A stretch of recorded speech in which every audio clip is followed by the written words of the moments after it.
I have the word imagine. And I have infamous. Uh, Imagine. It, it takes me to the Beatles song, which is a it's a I have complicated feelings about it. Not necessarily strong feelings, but I'm not just like, oh, what a lovely song. Just because I'm not sure I can summon them all, but I feel like there are lyrics in that song where I'm like, is that true? Is that is that what we want? I might have to pull them up later to justify that feeling, but I feel like I'm like, yeah, this is mostly a great song. I can't think of any lyrics that feel like that to me. I'll have to go back and check them out too. Um, uh, uh, uh, I forget what your word was. I had it. Infamous. Thank you, Infamous. So Infamous makes me think of Alice Cooper. I was introduced to Alice Cooper when I was in the army and quickly became a fan and started trying to listen to all of the stuff that he was doing. And I thought it was really interesting that I feel like, really created a market for people to dislike him. That was like his, like his real forte. And I can't think of anybody else that's exactly like that.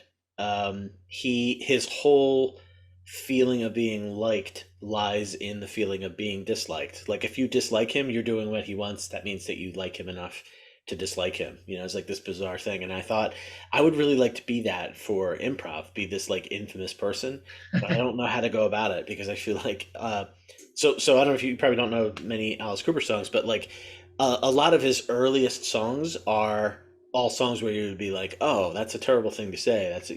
And that's what he was going for. Is he wanted you to dislike him. So he had this huge stage act in the 70s. And part of the stage act is he would drag a guillotine out and he would have this executioner come out on stage while he was singing one of his songs, grab him, put him in the executioner's block, and then do a fake cutting off of his head, including the executioner pulling a bloody, dripping Alice Cooper head out of a basket. And then he comes back later, sort of, in his real victorious fashion. I just thought it was really interesting that it's like the whole thing of liking him is that you like him by disliking him. So,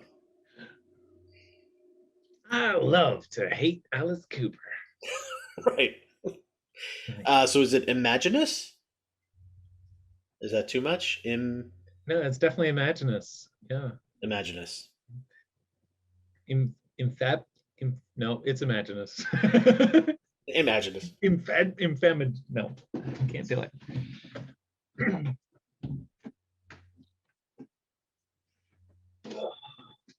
Ah, ah, yeah.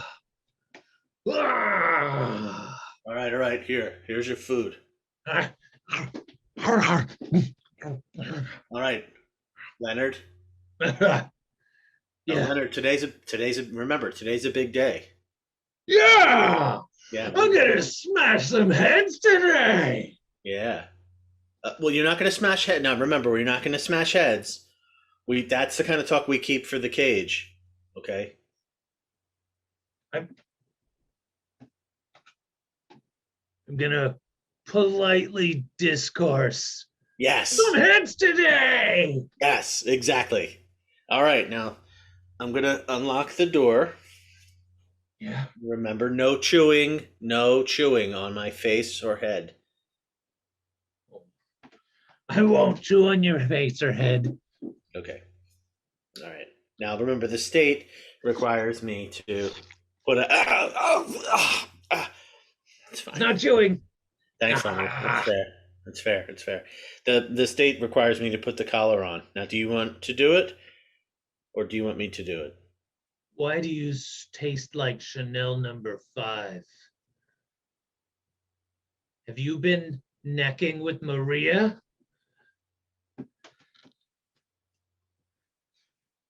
Have you been necking with Maria?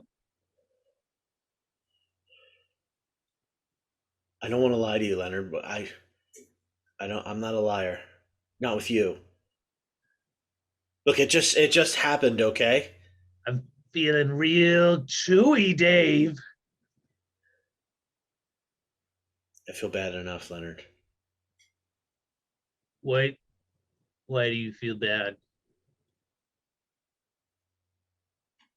She's Why do pregnant. you feel bad, Dave? She's pregnant. With your baby? We don't know for sure, Leonard. It could be your baby. My baby? It could be. She's only 6 weeks pregnant, so we don't know too much about the shape of the baby yet, or We're gonna be co-dads. maybe. We're gonna Oh, be oh, co-dads. oh, oh, my rib! Oh, oh yeah. Dave, Oh. okay. Yeah, I can see how this is gonna go. I'm gonna be the strong, uplifting father, and you're gonna be the squishy, brain talky father. Okay? Go dads! All right, let me put the collar on so that we can. All right, now remember, just gentle discourse on people's heads. All right. Okay. Yeah. General discourse from the new co-dad Leonard. Oh God, I'm starting to think this is a bad idea.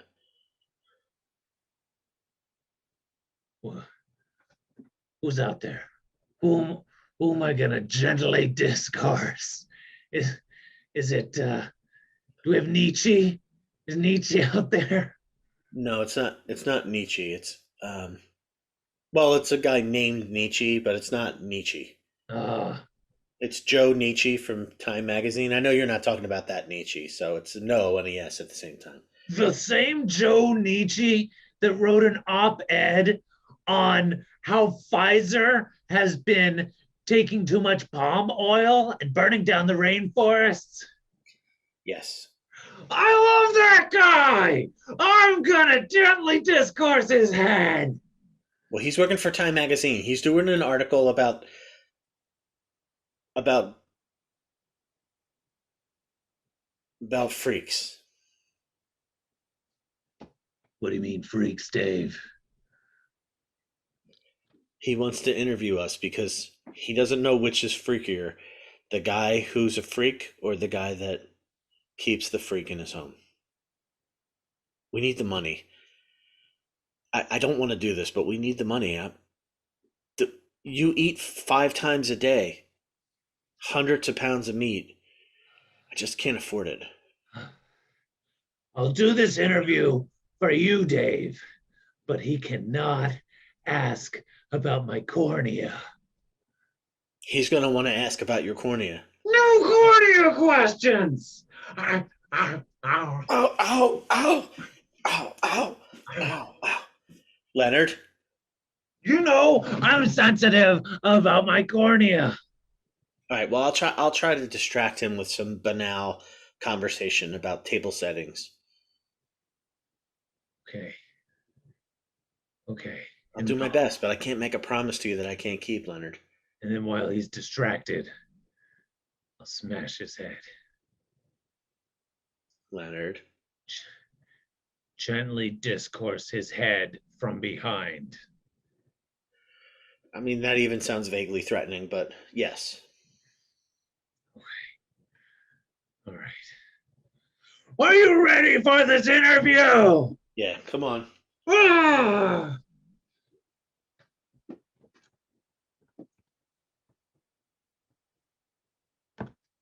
Oh, hi. Ah!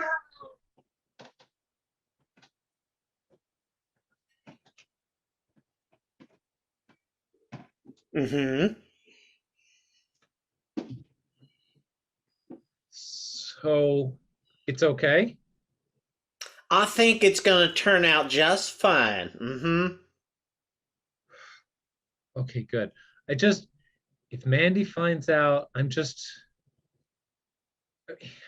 wouldn't be able to justify myself in her presence, you know?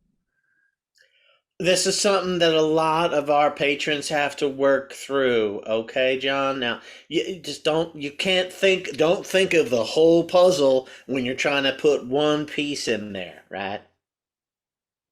Oh, wow, Lemonspice, that's really wise. It's the best way to approach it, we find. Now, there are a couple of different phases that you'll go through in your transformation, and so don't rush yourself. Just allow yourself to enjoy each phase. That's a big part of what we do here. Okay, just enjoy the phases. Don't worry about what's coming next. There you go. See, now you'll have some twitching and some body spasms. That's all normal. Okay. But even though it like tickles in like a hurty way, I should enjoy this? Uh, well, John, not everybody wants to be a race car, okay? Not everybody wants to turn into a high-end Lamborghini. So there is a little bit of pain in the process. Yellow, right? I'm gonna be yellow? Yellow Lamborghini. Yep. Let me just write that down. Yellow. Okay. Oh yeah, I can feel the tires forming. Yeah. Now that'll be a pain that'll last. That is one of the things. Now you'll have to get accustomed to not being able to communicate in any way. What? I can't talk as a Lamborghini? No, John, that's in the fine print, but we do encourage people that are going through this type of chrysalis to read all the fine print. Well, I'm having trouble focusing my eyes. Oh, are they turning into headlights already? They're on the way. I'm starting to see a sheen. That's one of the first steps. You'll get to a step, John, where you are more machine than man, but we encourage you to say your goodbyes to people that are important in your life before you go through the final steps. How long do I have, Lemonspice? Let's just see on the John timer. Looks like you have 1 day before you're totally a Lamborghini step 2. This is so exciting! I can't wait. I can't wait. Mandy, don't fear me. I'm still the John you know and love. Oh, Call the police, Martha. There's some kind of a thing out on the lawn.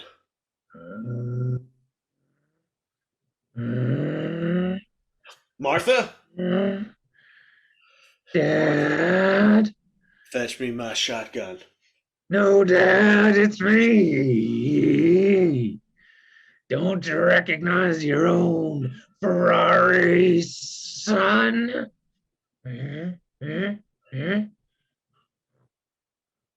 Take this, Martha. John? Yeah. John, I'm sorry. I never loved you as a human being the way I should have. Do you love me now, Dad?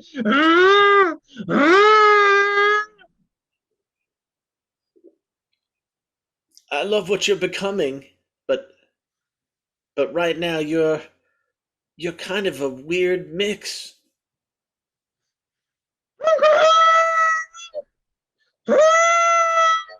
I'm sorry, son.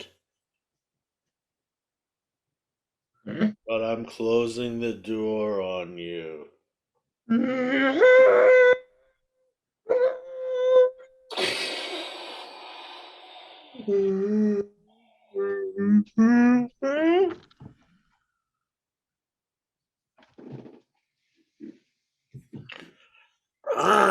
And what happened? Well, then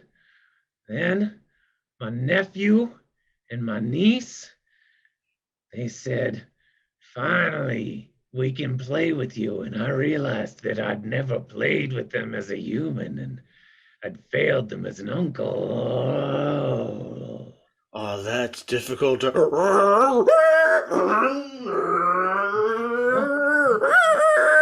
difficult to hear. It's a nice tight turn you got there, Volvo. I'm getting there. I'm getting there. You know, the most embarrassing...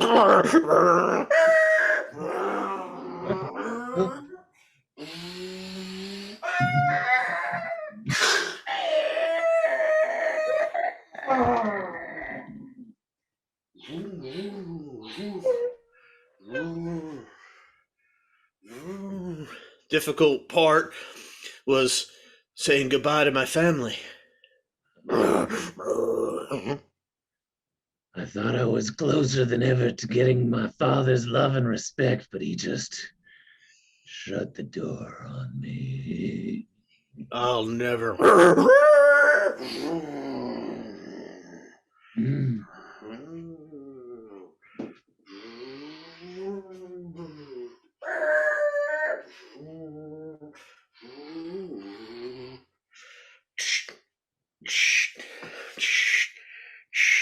I'll never close the doors. Not for you. Oh, Volvo, you've made me the happiest Ferrari in all the world.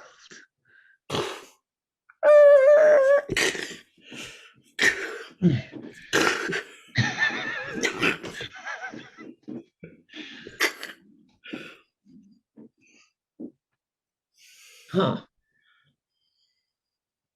Physical interaction is not as satisfying as an automotive.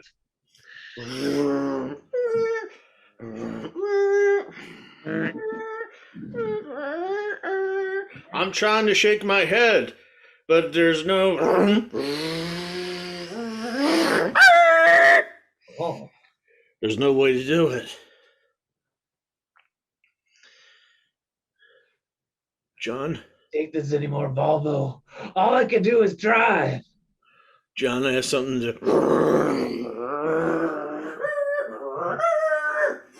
Don't call me John anymore. My name is Ferrari. I have something to tell you. Mm-hmm. I'm...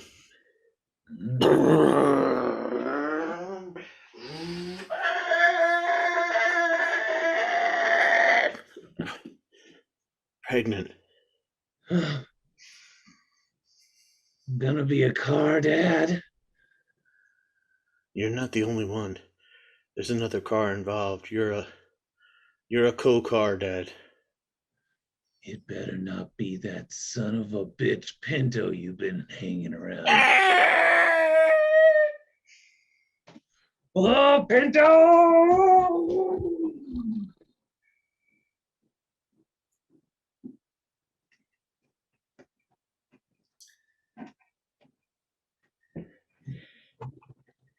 Abraham Lincoln was born in 1809 and was an effective leader. He wrote the Gettysburg Address and he freed the slaves. That's why I think Abraham Lincoln is the best president there ever was. Yeah, Timmy, that was very good. I think when you present that to your class, they will all think you are completely normal. I wonder where the other children are.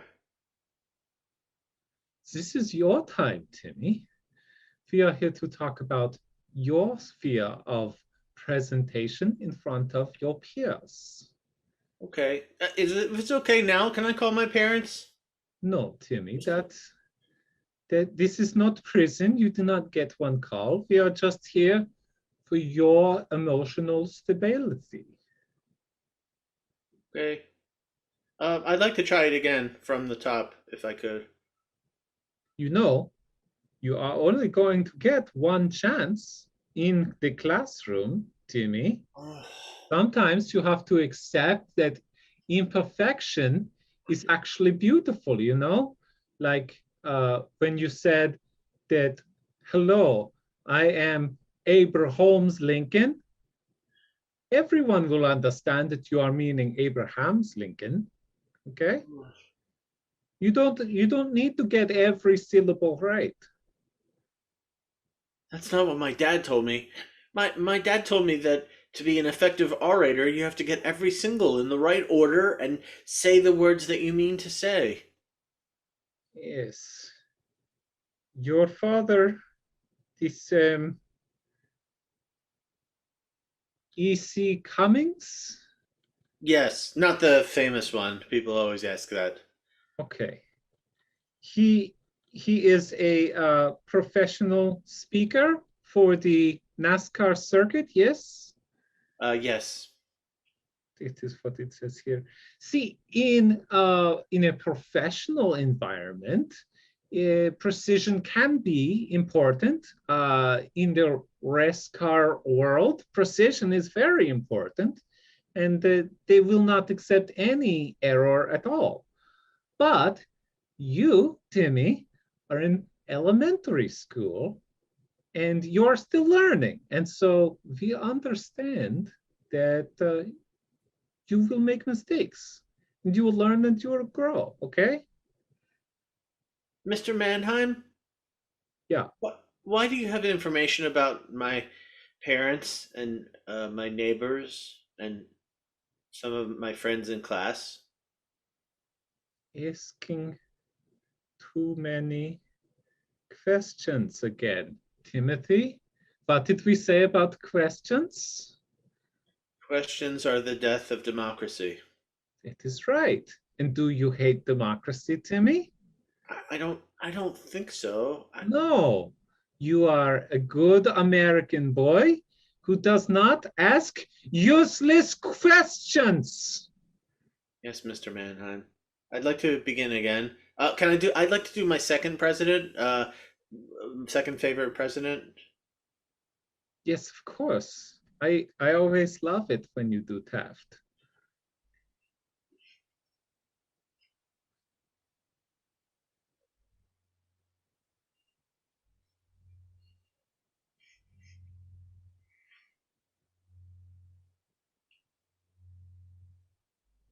Just give me a second to put on my fat suit. You take your time, Timmy. You are an artist. You are a little 7-year-old Tom Hanks here. Do you need help with that? Am I fluffed out? We'll Do I just look fluffed? here. Okay. Okay. Yes, you're looking very presidential now. Okay. Hello, everyone, and welcome. I am your favorite president and mine, William Clinton. I was born in 1809. Okay, I'm going to have to stop you right there, Timmy. You are stiffening up again, right? I don't know if he's my favorite president, Yes, but I got the fat suit. and you are thinking about your mother, yes? Yes. Your You know, mother is not the president. You cannot be concerned with why she left you or what the mysterious circumstances were. They do not impact this performance. You must be in the here and the now. Me? she's my Monica Lewinsky. Did Bill Clinton cry for Monica Lewinsky? No, I mean, No, not in public. About her.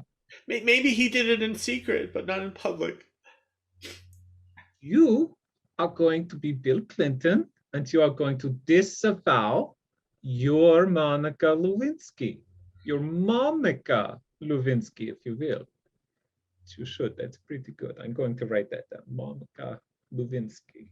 I don't understand, but okay. I'll probably use that at the Good Comedy Theater this Friday. That's good stuff. Yes, Mr. Manheim. I'd like to begin again. Please, Timothy. I'm so confused. Focus. You are William Clinton. Hello, everyone, and welcome to your favorite president and mine, William F. Clinton. I built the rivers, and when the rivers were built, I sailed upon them with Lewis and Clark. Lewis wore a dress, a now infamous dress, that is in the Smithsonian because I spilled semen on it. No, I did not know that. You are teaching me, even though you are the 5-year-old. That's fantastical. That is fantastical. Uh, Are you not? Mr. Manheim, may I use that in my speech? I hadn't planned to improvise, but I really like the idea of giving back to, you know, to you. You want to use fantastical in your speech? May I? I mean, it fits in. Okay, but you have to tell me whether it gets a laugh or not. I will, Mr. Manheim. And if it doesn't get a laugh, you don't tell anyone where you got it. All right, That that seems seems fair. Let me practice how I might use it. Uh, I'm Bill Clinton. Blah blah blah. The rivers crossed over with a cherry tree. Trying to get to the good part. Uh, I died 30 years after I was in office. I feel like I might be getting a little bit mixed up. Was a peanut farmer. Used to be a movie star, but now I'm not. Okay, Blah, blah, blah. you're all the presidents, and that's not ideal. But honestly, your fellow students aren't going to know as long as you're committed. And honestly, if the fantastical thing kills, your teacher might not even care either. I got it. I got it. I got it. Um, and that's how I solved the Cuban Missile Crisis. Pretty fantastical, wouldn't you say? If you were, Yes, if yes, you I were, like it. if you were Mr. Mannheim, age 36, It's you might exactly. think that's the funniest thing you've ever heard. If you lived in a single room loft. Timmy, Yes, Mr. Mannheim. how do you know how old I am and where I live? Oh, I've been writing it down. Let's see. Uh, Wilhelm Mannheim, age 36, lives in a single room loft, likes the cranberries, and never eats eggs. Is that wrong, Mr. Mannheim? Did I do something wrong? No, eggs are weird. You shouldn't eat them either, Timothy. Extremely opinionated. Timothy, you are my protege.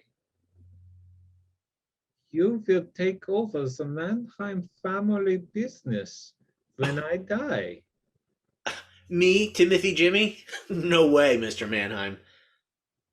No, you have the talent. You have the ears of a llama, like I do, that hear all and yet are still soft and supple. Yes. I do feel like I have soft ears. All right, well, let me try. Let me try. Let me try. Let me try. Let me try. Let me try. Let me try. Let me try. Let me try. Let me try. Let me try. Let me try. Let me try. I'm excited. Sorry. Let me. Oh, I should take off the fat suit. You're not that fat. Let's see. Okay.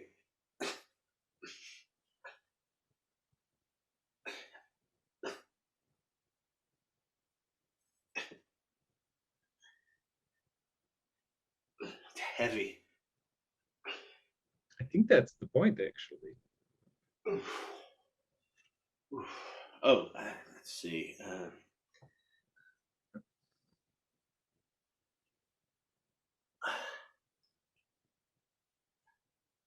I'm doing that. I'm just I hope this isn't offensive. I'm just doing your facial scarring.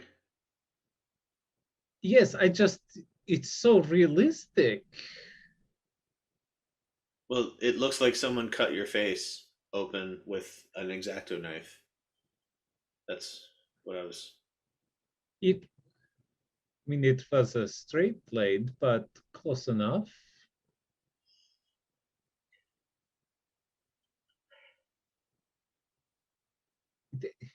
Timmy, is that real blood? Yeah, you told us not to go half-ass on anything, Mr. Manheim. Okay, well, Are this you? session is ended. Oh, I got what you're saying. You're saying I shouldn't even do that. I should just.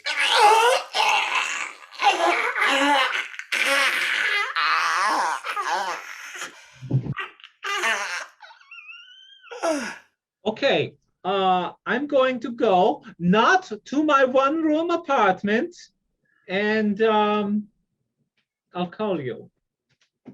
Don't you want me, Mr. Manheim? Don't you want me? Don't you want me, Mr. Manheim?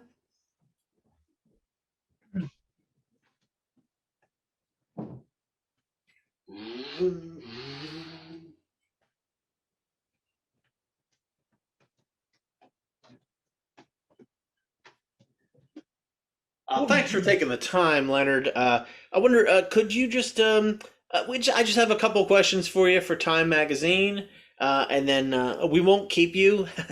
Time Magazine. What's your name? What's my name? Some people call me the E. Cummings of Time Magazine. Joe Nietzsche. That's me. I've been wanting to meet you ever since you did that piece on how the kids learned to love each other at the trampoline park. That really warmed my heart. Yeah, it was a year-long piece. I went undercover as a trampoline. Ugh. Ah, what the hell? Oh, they told me about this. Yeah. Here's some Slim Jims. It's never do a Slim Jim. Ugh. Yeah, no, give me the cattle prod. Yeah, I know. Just give it to me. All right. Now, Leonard, um, I'm writing an article about what it's like to have to be inside in a cage, and what your imagination is like. Can you tell us, like, what are the things that you imagine when you're locked inside? Sometimes, Mr. Nietzsche, I see a world without no heaven, no hell, no religion or politics. It's just people living in the moment for the day. And I just think, what if there was no greed, no hunger, nothing to die for? We just lived, all the people as one. Hit him with the hose. Oh, That's enough of that. I'm gonna hit you with this cattle prod, Leonard. Lower.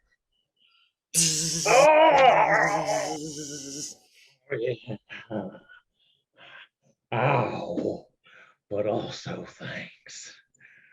I'm gonna try to disabuse you of this notion. I'm actually not from Time Magazine. Look, you're not from the star, are you? No, God, no. Don't make this about my eye. I'm from Optical Weekly. Ah! Tell me about the cornea. Tell me about the cornea, Leonard. My eye is not a matter of public consumption. Ah!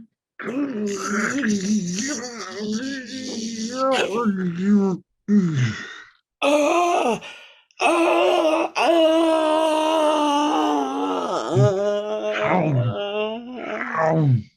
Nietzsche.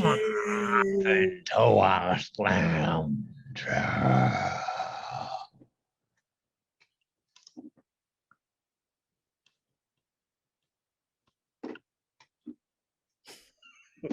That's our show. I'd like to return this automobile. Ah.